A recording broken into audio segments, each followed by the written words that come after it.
Minister of Public Utilities Marvin Gonzales says the ministry is providing water harvesting systems with pumps and tanks to schools, community centres and citizens who are outside of the Water and Sewerage Authority's pipeline grid.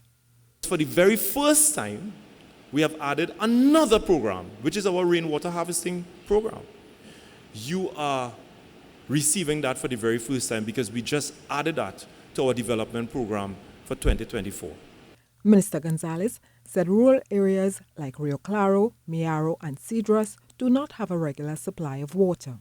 Today, according to these statistics, the Ministry of Public Utilities can boast that over the last decade, over 129,000 people would have benefited from our social programs to the tune of $73 million. The minister shared some more statistics on the programs.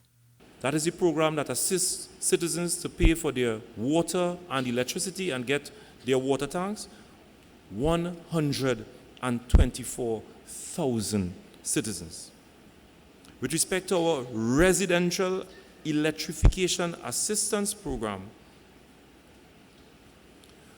2,700 persons would have benefited from this program to the tune of $25.2 million. The water harvesting program, the minister said, will add a level of resilience toward climate change. Terry-Ann Browne-Campbell, TTT News.